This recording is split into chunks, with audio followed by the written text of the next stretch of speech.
today's video, we're going to touch on the world economies and the news surrounding this previous week. We'll dial into U.S. inflation and show how it is affecting the U.S. dollar and how you, as an intraday trader, affects your trading for those U.S. currency pairs that you trade. But then also, we'll dive in at market sentiment and show you exactly how you can take advantage. Now, as you may or may not know, the world economy is continuously suffering and struggling to rise above previous GDP forecasts. It is very clear that the economy is falling apart as reckless monetary policies around the world have reduced inflation so much so that it is crippling the standard of living. Now, they have said that this would be transitory, but it's very evident at this point that they don't have the slightest clue as inflation ravages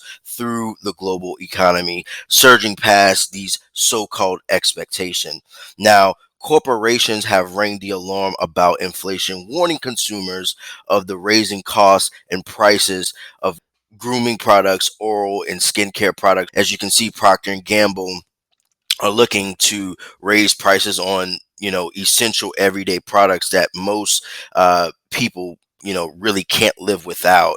And so Nestle also have come out, one of the big snack companies, talking about raising the prices of snacks and coffee. So we'll start to see across the board everyday essential products that people carry in their homes are being affected, baby formula and things of that nature. So um here in the United States, inflation is approaching a tipping point, impacting grocery store items with higher prices and massive shortages ahead of a very important holiday season. As I said, poor and middle class Americans will have to adjust their holiday plans or forego them altogether.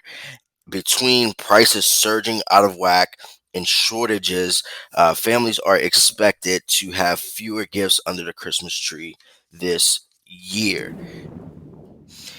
Even juice boxes and Kool-Aid are disappearing from store shelves.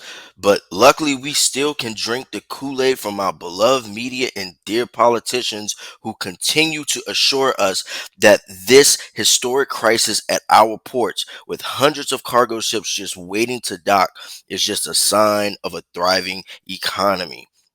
Now, we also have seen rents continuously accelerate at an extreme rate here across America. So just the cost of living has just gone up across the board, where in my opinion, wages have remained relatively stagnant. Although, according to reports, we have seen an increase in wages, but that remains to be seen. Now, Fed beige book shows labor and supply shortages are holding back the economy. Now, if we haven't printed so much damn money in such a short period of time, I think that we would, not be seeing what we're seeing in the market today. As you can see here, according to this Fred report, this is the U.S. money supply. This is a steroid injection of dollars that's manipulated the stock market here since the pandemic, and has allowed the media to create this false narrative that the pandemic is the root cause of this transitory inflation, which may or may not be so. But meanwhile, the only people who will and are suffering from this influx of dollars into the market is the middle class and the poor. Unfortunately, they will pay the unfortunate price. So how does that affect all of us as intraday day traders? Well, let's look into like the federal balance sheet, right? These are the assets in trillions of dollars that they have bought. So the Fed has been having tapering talks of their asset purchases for some time now. And, it's just all speculation, it's all rumors.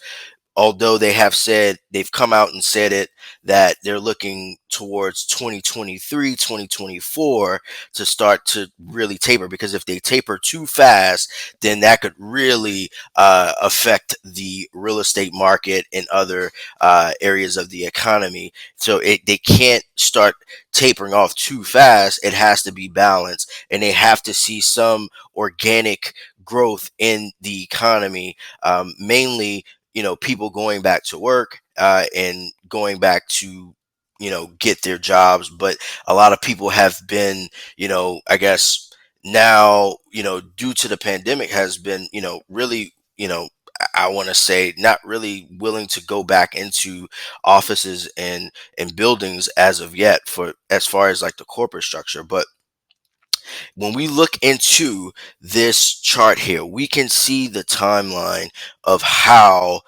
the pandemic has played out. So as you can see, we had that strong spike in the beginning when the pandemic first kicked off. We had global fear and uncertainty. So we had investors pull into these safe haven currencies: the US dollar, the Japanese yen, the Swiss franc, and gold, which is a precious metal.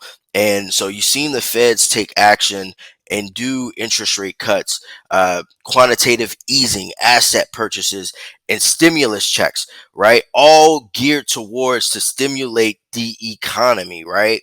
And by doing so, increasing this US money supply, you can, this is why we've seen the stock market rise. And right now, when I look at this chart, I look at a widening gap between rich and poor, right? And so the gap is widening more and more.